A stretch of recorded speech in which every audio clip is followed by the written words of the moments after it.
Untuk hal ini, saya menyatakan di depan Presiden, Panglima TNI, dan Kapolri, sebetulnya sangat mudah untuk menangkap siapa aktor di balik bisnis judi online di Kamboja dan siapa aktor di balik scamming online.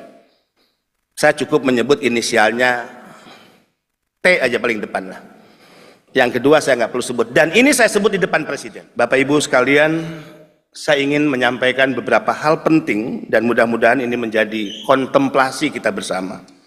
Bahwa di tengah upaya negara melakukan penguatan tata kelola penempatan dan pelindungan bagi pekerja migran Indonesia, kita sedang berhadapan dengan berbagai kejahatan yang potret kejahatan ini bisa kita saksikan sehari-hari. Selama 4 tahun berjalan, BP2MI telah menangani 2.589 PMI yang tiba di tanah air sudah dalam keadaan meninggal. BP2MI juga telah menangani 3.643 PMI dalam keadaan sakit, baik depresi ringan, depresi berat, cacat secara fisik, maupun hilang ingatan. Dan selama 4 tahun juga BP2MI telah menangani kepulangan para deportan kurang lebih 110.569 PMI terkendala. Ini adalah potret yang mengharu-birukan negeri ini. Walaupun ini adalah era panen kita, di mana keberangkatan mereka yang kembali, baik dalam keadaan sakit, meninggal, dan deportasi, adalah mereka yang berangkat 7 tahun lalu, 10 tahun lalu, 12 tahun lalu, bahkan 15 tahun lalu.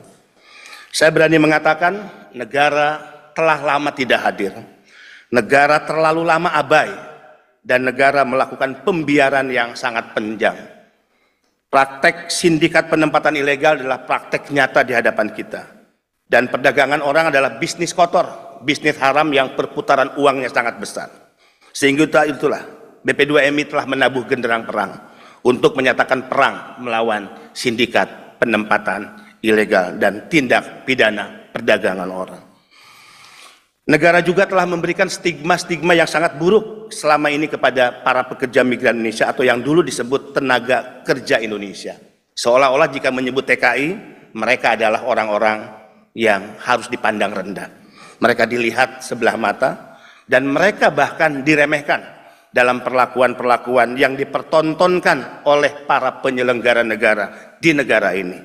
Sehingga itulah BP2MI menegaskan perlu merubah paradigma, perlu merubah mindset dengan memberikan label terhormat kepada para pekerja migran Indonesia.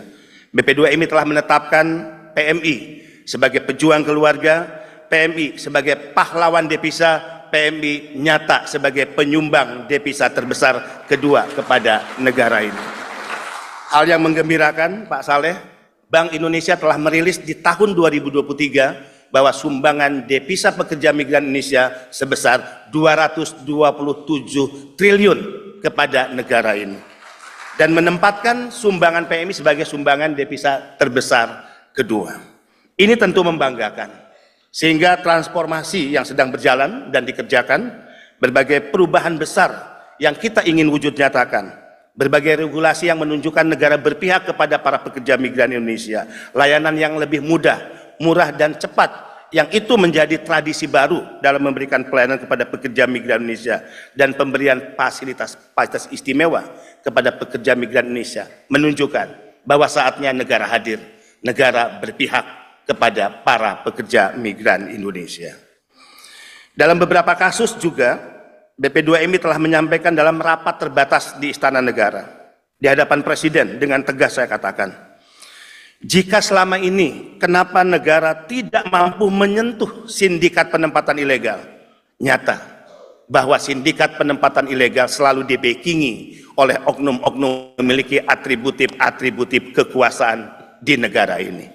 Di depan Presiden, di hadapan Panglima TNI, di hadapan Kapolri, Menteri dan lembaga, saya katakan, oknum-oknum itu berasal dari oknum TNI Polri, oknum-oknum kementerian lembaga, dan bahkan oknum di BP2MI terlibat dalam sindikat penempatan ilegal pekerja migran Indonesia. Tentu jika saya menyebut seperti ini tidak boleh ada institusi yang merasa rendah diri atau merasa dipermalukan. Kita percaya oknum brengsek dan pengkhianat Republik akan selalu ada dimanapun. Tapi kita yakin di institusi-institusi negara, di kepolisian, di TNI, di kementerian lembaga, dan juga yang lainnya, akan masih banyak orang-orang baik yang memiliki komitmen kepada negara merah putih dan Republik ini. Bahkan ada tren baru saya ingin laporkan kepada Pak Saleh. Kalau dulu kita berpikir korban penempatan ilegal adalah mereka yang pendidikannya menengah ke atas. Tidak seperti itu dalam kasus penempatan ilegal ke Kamboja. Rata-rata mereka adalah anak-anak muda, lulusan SMA, kemudian juga bahkan S1. Dan ada case beberapa anak muda S2. Dan dari Sumatera Utara juga tidak sedikit yang menjadi korban. Untuk hal ini, saya menyatakan di depan Presiden, Panglima TNI, dan Kapolri, sebetulnya sangat mudah untuk menangkap siapa aktor di balik bisnis judi online di Kamboja dan siapa aktor di balik scamming online. Saya cukup menyebut inisialnya T aja paling depan lah. Yang kedua saya nggak perlu sebut. Dan ini saya sebut di depan Presiden. Boleh ditanya kepada Pak Menko, Pak Mahfud MD saat itu. Ya, Presiden kaget. Pak Kapolri kaget, agak cukup heboh rapat terbatas saat itu. Orang ini adalah orang yang selama Republik ini berdiri mungkin tidak bisa disentuh oleh hukum. Mohon maaf dengan segala hormat. Saatnya negara mengambil tindakan tegas, tidak hanya menyeret para calo, kaki tangan, tapi mampu hukum menyentuh para bandar, para tekong, mereka yang kita kategorikan sebagai penjahat, penjual anak bangsa yang selama ini mengambil keuntungan dan pesta pora dari bisnis haram perdagangan manusia.